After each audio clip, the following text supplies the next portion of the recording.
the darkness, Frank, Chandler, and Robert Regent, seeking Bob and Betty, make their way by a narrow path through the jungle to a small clearing where a native ceremony is in progress. Bob and Betty are not there, but Chandler later finds them asleep on the steps of the forbidden native temple. Returning to the inn, they are amazed to see Dr. Shaw tiptoe from their sitting room and close the door softly behind him. The present act opens in the laboratory of Dr. Shaw the next morning. Chandu the Magician.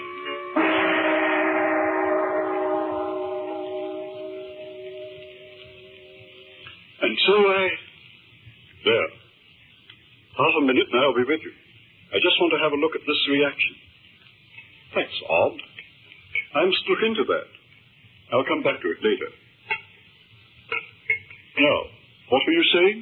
Oh, nothing of any great importance. I've been wondering about your work with the natives. Do you feel it's repaid you for the years you've spent in research work over here? Repaid me 1,000 times. Why do you ask? Oh, because I'm interested in that sort of thing in a small way myself, you know. But you're not a medical man. No. But your work with the natives has not been confined to medical research, has it? Ah, but these native cases are very interesting, Chandler. Very interesting indeed.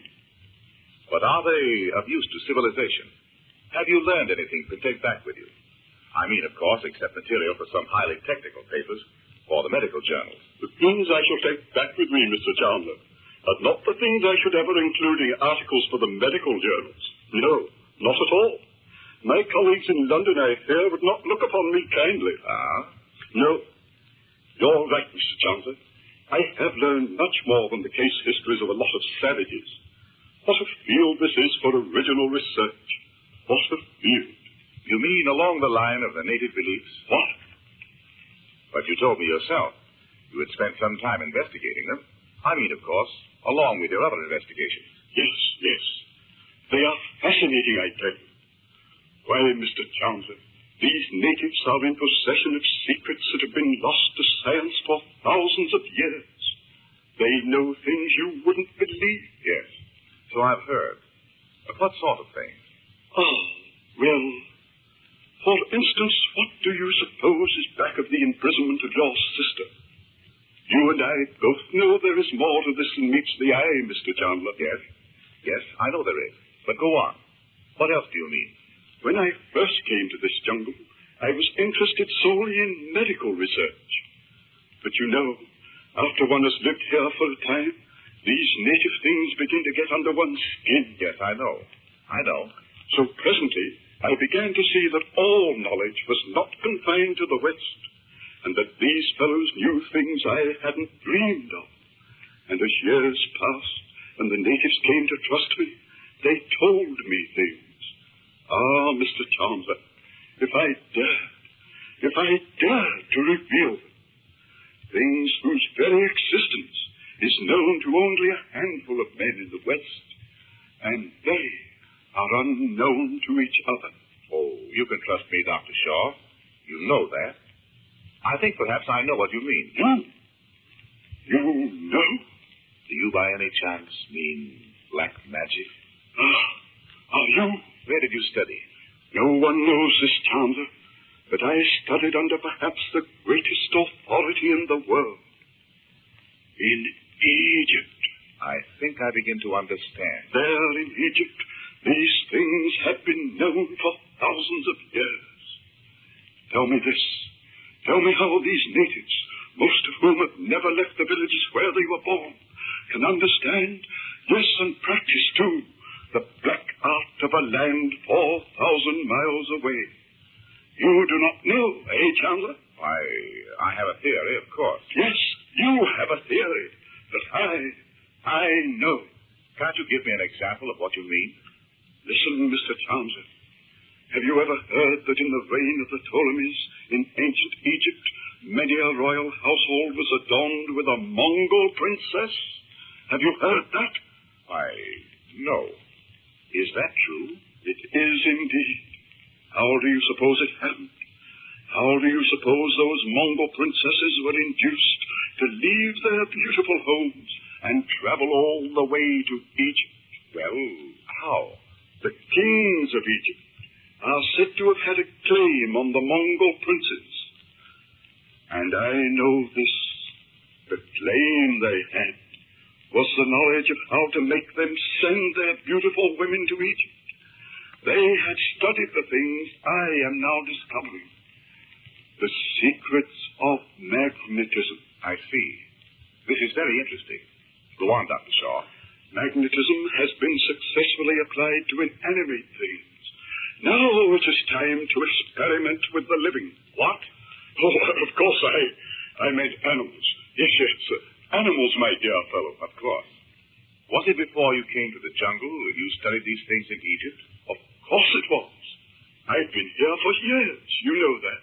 Then you really came here to study the practices of the natives along these lines. Is that it? Yes, of course I did. Then your message to me in Sumatra... I hardly know why I sent you that message, Chandler. But I never really meant to tell you these things. What did you mean to do? I meant to finish up the business we had together, and then perhaps one day I should disappear, and you would go back to England and report me missing in the jungle. But I should not be missing. No, indeed. Go back to England, if you will. Tell them what I've said to you. No one will believe you. Oh, come now, Dr. Shaw. You know I'm not going back to England and tell those doctors all this.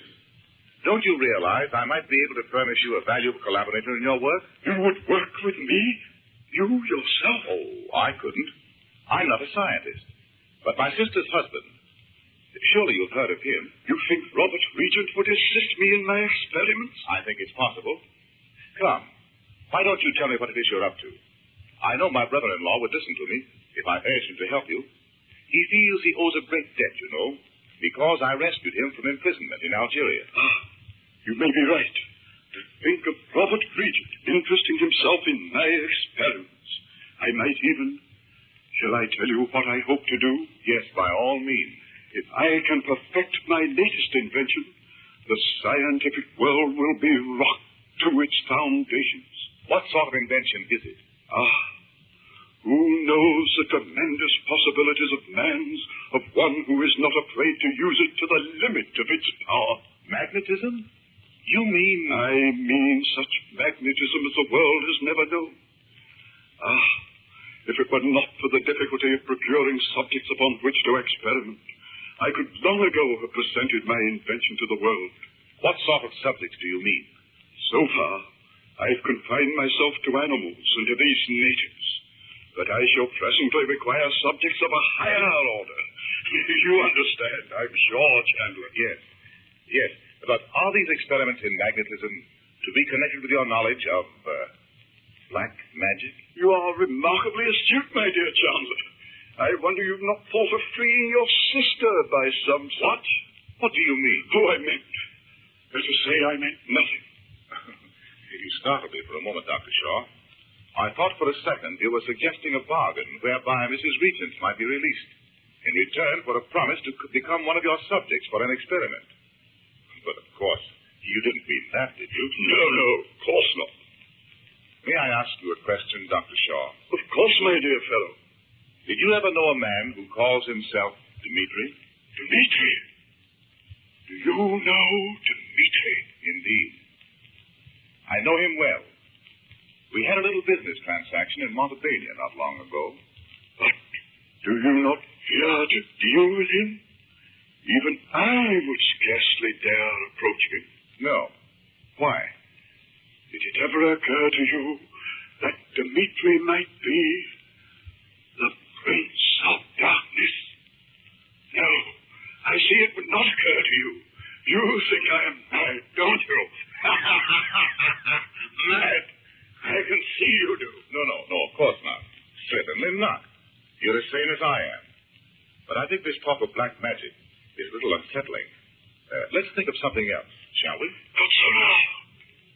Oh, I wish you hadn't uttered the name of Dmitri.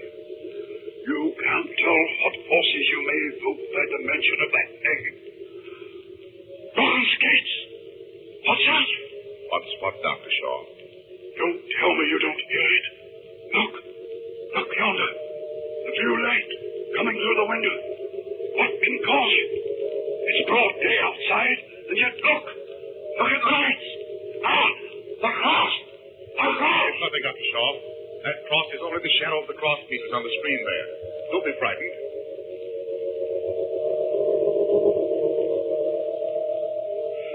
What is that uncanny sound?